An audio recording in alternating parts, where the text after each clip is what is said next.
নমস্কার বন্ধুরা, খিদে সাথীতে আপনাদের সবাইকে স্বাগত। বর্ষার দিনে এরকম খাবার না খেলে হয়। বাইরে এত ঝমঝমিয়ে বৃষ্টি হচ্ছে, তাই বানিয়ে ফেললাম কাঁঠালের লুচি।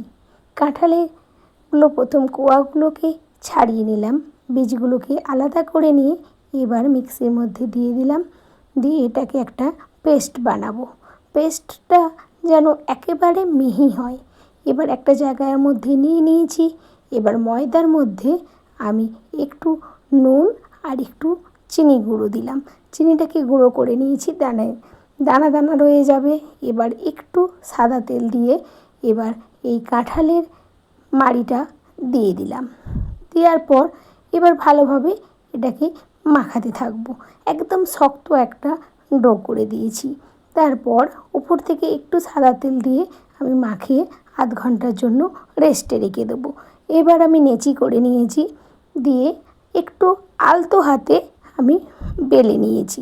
বেলার পর এটাকে আমি সাদা তেল দিয়ে ভাজবো। কড়াইয়ে তেল দিয়ে দিয়েছি। এবার লুচিগুলোকে দেখছেন কতটা ভালো ফুলেছে, জাস্ট জমে যাবে।